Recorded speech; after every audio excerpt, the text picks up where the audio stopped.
Welcome back to the Cisco TV studio here in the world of solutions. I'm Steve Moulter. It is so great to have all of you with us here on the live stream, where we have just wrapped up our center stage session on redefining Universal ZTNA.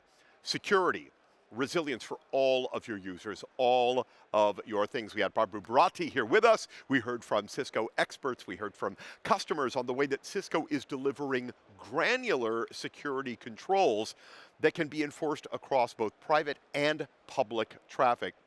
Prabhu also talked about detailed identity attributes and contextual data, the ways that we can inform more intelligent access decisions for users, for devices, and then how real-time performance data and new policy result simulation can drive more consistent performance, help you to avoid that awful downtime. So another fantastic center stage session. At this point, we're going to head out into the world of solutions, where my friend Cedric DeValder is in the Cisco Showcase. Good morning, Cedric. Hey, good morning, Steve. Good to see you again. I'm excited to be back on the show floor.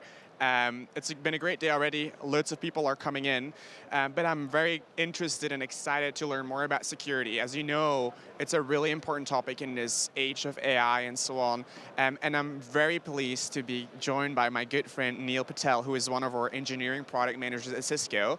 And he will tell me a little bit more, because I don't know that much about Universal ZTNA, which also G2 discussed during the keynote session. So Neil, what is Universal ZTNA? Can you explain that to me in the simplest way as you can? Absolutely. So the concept of Universal ZTNA is really, as an admin, you want to author policy and access as intention. You want to ensure users have application access. Applications can get reached from on-premise, over the internet, anywhere really in the world, but in a secure way. Universal ZTNA enables you to author that intention singularly and then disseminate that down to platforms, hardware, software, cloud data planes, all seamlessly without you needing to really do any work. It's really single policy, distributed enforcement. So to me, it sounds quite techy, right? Where does this apply? Does this only apply to tech companies, or is this kind of in all industries? And can you share any customer examples by any chance? I would be interested to know about that. Yeah, so this is actually a wide-ranging technology, right? We've seen customers across all verticals. We're talking about healthcare, finance, technology, logistics and transportation. We've got a lot of customers interested because the idea is you can optimize the experience for the end user without necessarily doing any extra work. There isn't necessities to route traffic in weird ways to ensure consistent security. You get universal security across all of the platforms, but you get to do it without impacting the customer experience, as well as without impacting the admin experience. Okay. I think I'm kind of getting it, Steve, but I'll ask a couple of more questions. Let's say I have an existing network security infrastructure. I want to get Universal ZTNA kind of integrated. Yeah. How do I go about that? How long will that take? How does it work? Is it gonna be costly? Those kind of factors I would like to know about. Yeah, absolutely. So it's a great question. The beauty of the way we have built Universal ZTNA is the fact that it's leveraging and built on top of your existing platforms and potential investments in Cisco. We're talking about the secure firewall, secure access, really being able to leverage the investment you have, the infrastructure you have in place, but disseminate policy from a central cloud platform. So the adoption could vary from almost immediate and just turning on a feature to implementing a few new data planes, implementing a few new pieces of hardware. But in reality, the goal is to give you this kind of universal security without needing to go and rework the architecture. Leverage what you have and put security on top of it. Okay, so I feel that this is kind of still early days for Universal ZTNA. What do you think is going to happen in the years to come? How is this going to move into a bigger movement? And also, what are the trends that you see coming up for it and the impact around it? Yeah, absolutely. So right now, it is the initial phases in market. You can see across the industry, Universal ZTNA is kind of becoming a solution because of the reality that customers are in and industries are in. You have distributed technologies, you have different enforcement points. You've got things all the way down at a switch level, you have things at a network level, at the security at the firewall, you have things in the cloud. And the reality of what we're trying to achieve in the long term with Universal ZTNA is, again, that first point I made, but more holistically, you have a single universal policy that's intention-based. You're not thinking about the nuances of IP addresses, ports, and all of that. You're thinking about users and apps. And that policy we can disseminate down to every platform that you have and make it effective at the closest point to the user and the most optimal enforcement. So you get this kind of universal solution across all of your hardware, all of your infrastructure to give you that zero trust policy. So I would like to know a little bit more about the policy in itself. You said that it's intent-based. Yeah. So how does that work? Yeah, so intention is really based around, as an admin, I'm not thinking about the nuances of the tech, all the details of the IPs, the FQDNs. I'm thinking about the user and the app. As a user, I'm an employee, I need to get to my expense system, or I need to get to my internal homepage dashboard. That's the intention that I want to provide. Neil or the user has access to a certain app. All of the details we can work out under the covers and distribute that enforcement across the infrastructure. And I also feel this is quite complex, Neil, to be honest. Like, at least for me, it sounds quite complex. Maybe for you, like you're an expert in it, right? So we start integrating that into your networks and so on. How is this managed overall? Is there a portal around it? Like, I feel this is not hard-coded. Absolutely. Right? So this is all born and bred out of Security Cloud Control. This single management plane where you can actually implement that intention and then let the underpinnings and the technology, all of that hard work, let it get done by the platform and Security Cloud Control. Let it send the policy down to where it needs to go, where it makes the most sense. So it's designed to make it easy for the admin, centralize everything in Security Cloud Control, and give you that universal ZTNA. Awesome. So we heard a little bit more about Universal ZTNA. I'm always interested about like what you've heard at Cisco Live right now that caught your eye, that you're really excited about. Is it anything security related, or like I would love to learn more about, like I would love to pick your brain on it. Yeah, absolutely. So Universal ZTNA is actually the underpinning and the kind of bridge to what I think Jitu and Tom talked about earlier around hybrid mesh firewall. This concept, again, that you have this firewall that's really everywhere, all the way down to a switch and a port level, all the way up to a physical appliance, all the way out to the cloud. So this is really the first step and the gateway into that full hybrid mesh firewall. What do you think is going to come after hybrid mesh firewall? That's a great question. Without saying any trade secrets. Without saying any trade secrets. After hybrid mesh firewall, it's really, I think it's just going to be one Cisco, one security, and then you have this layer of AI on top of it that kind of just knows where it needs to go. You define a policy, you define access, it learns what your systems need, your admins need, applications, users. It kind of knows what the environment looks like, and then maintenance is done on its own. And how does AI come into play?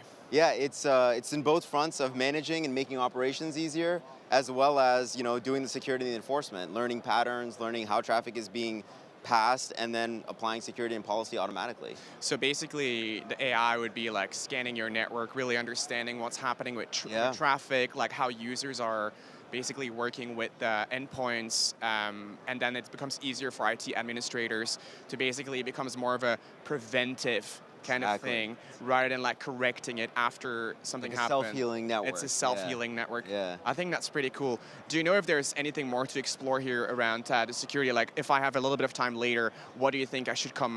What do you think I should come and double click on? Yeah, there's awesome sessions all around the security booths. We've got data center security and AI out here out front. We've got a lot of stuff around our SASE and unified story, and then AI defense right here is really cool. So definitely check out AI Defense, learn about it. It's how we're actually using AI in all facets of security. Okay, cool. Yeah, we had already quite a bit of AI defense, so that was really cool. I also heard you say SASE. I'll make the joke again. SASE, not like me, SASE, but S-A-S-E. But with that, Neil, thank you so much for taking the time to talk with us this morning. Really excited. I will come and like visit you later and like walk around and so on. But now we can throw it back to the studio.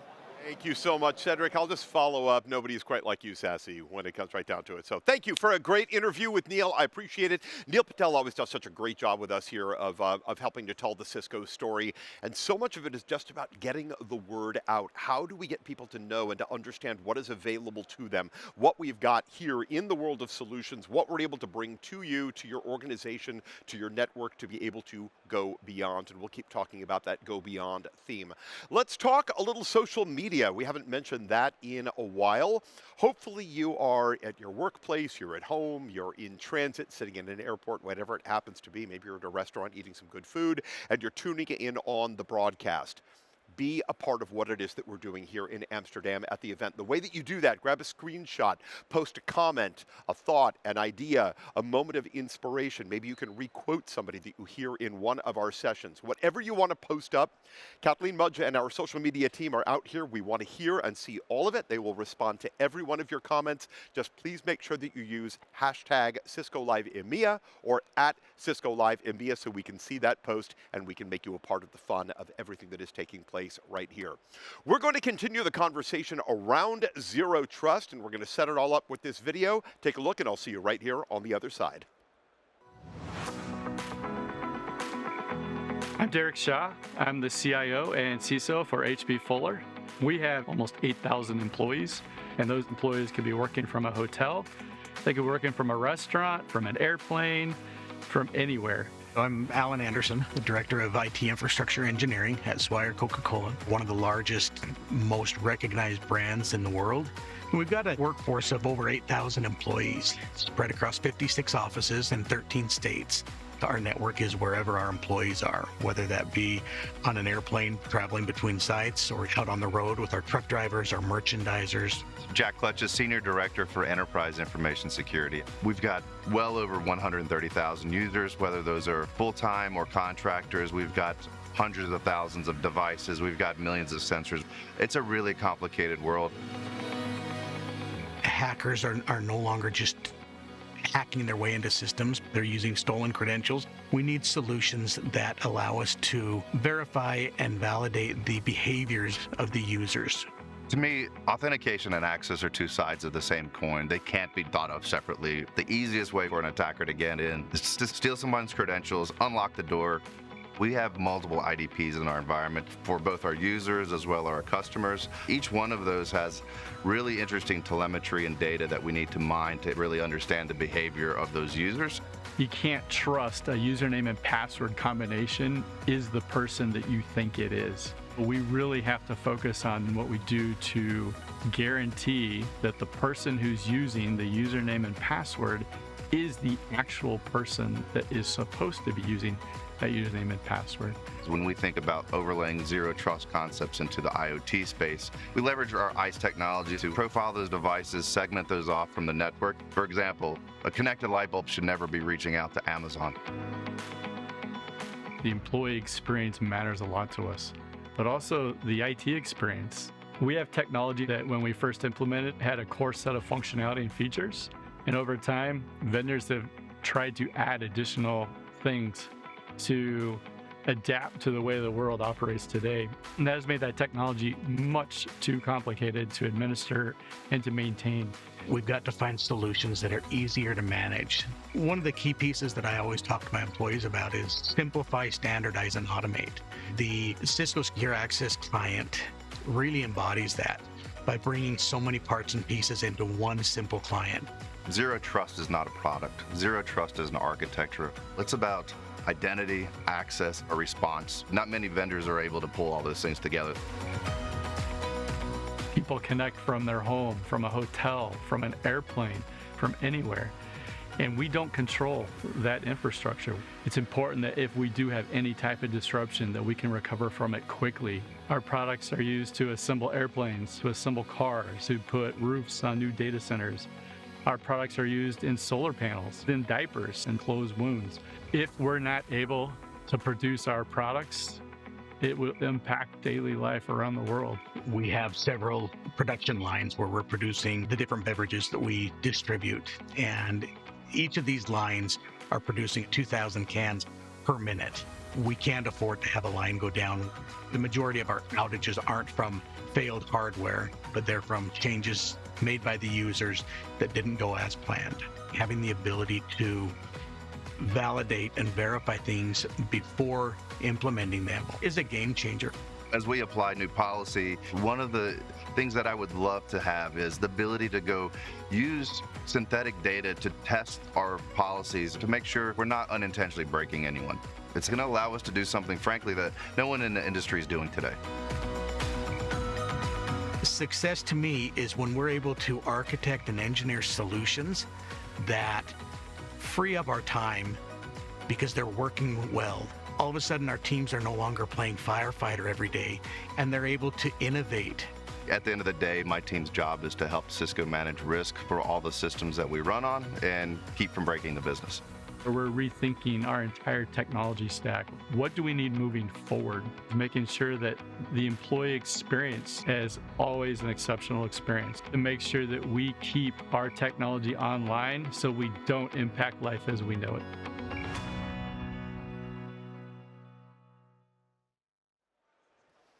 Always so grateful to our partners in security and across the way here at Cisco. Simplify, organize, automate.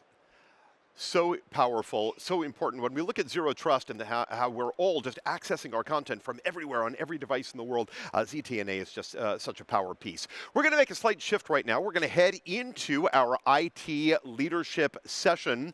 This time we're going to take a look at executive insights specifically within the AI era and what is behind some of the biggest network outages that we have all been facing of late. We've got Angelique Medina here with us. She is head of Internet Intelligence for Thousand Eyes. Our organizations, they rely on this very complex web of networks and services and internal environments. These are the ways that we are delivering the customer and the employee digital experiences that are so crucial to engagement success. Outages, they're a fact. They're a part of all of that. We know this. So it's not really about the outage. It's about how do we identify and mitigate and resolve the problem. That is what is going to set us apart as an organization. We have to understand the entire delivery chain.